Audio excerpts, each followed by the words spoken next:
So I'm curious if you're anything like me in this way. If I have something really important coming up or really important that I have to do in one area of my life, I am never more productive than in pretty much every other area of my life. In school, when I had a deadline for a paper that was coming up, my room would never be cleaner than in those final days leading up to that deadline.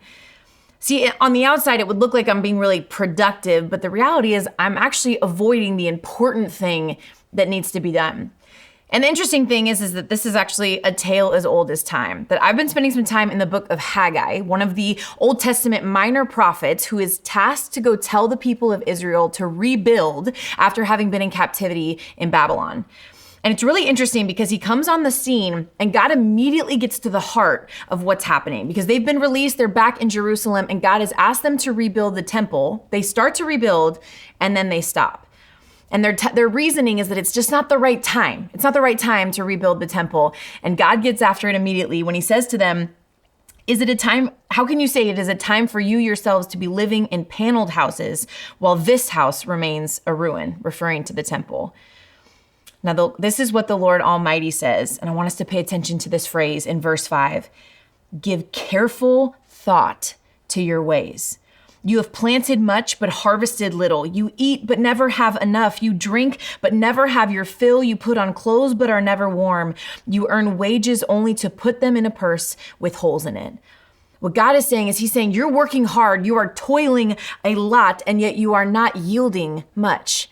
Have you ever considered why that is?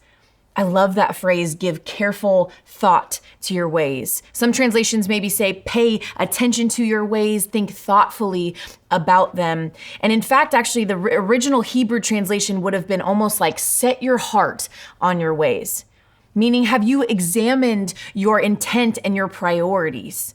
Because this is what the Lord is doing. And he says this phrase again in verse 7, give careful thought to your ways. Go up into the mountains and bring down timber and build my house so that I may take pleasure in it and be honored, says the Lord.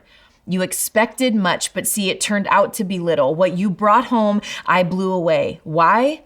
Declares the Lord Almighty, because of my house, which remains a ruin while each of you is busy with your own house. See, the things that they were doing and building were not inherently bad, but they were wrongly ordered.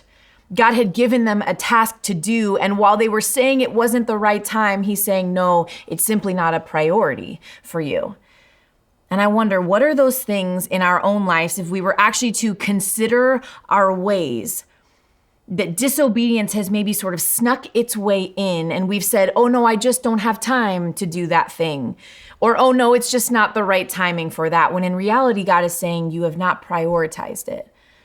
I love even the imagery of building our own houses versus building the house of the Lord. What are those things in your life that have simply not been ordered correctly? And maybe the things that we are neglecting that God has asked us to do because we haven't prioritized them. But I love at the end of this passage where it goes on to say, then Haggai, the Lord's messenger, gives this message of the Lord to the people. I am with you, declares the Lord. And while we might find these things, and when we often consider our ways, sometimes we can get a little discouraged about how maybe far off we've veered. But I love that at the end of this, while God is challenging his people with their priorities, he then goes on to say, but I am with you. And then it says after that, he stirred up the hearts of the leaders so much so that they got back to work. So today, would you consider your ways and then ask God to remind you that he is with you, that he would stir up your heart to get back to work on the things that he's asked you to.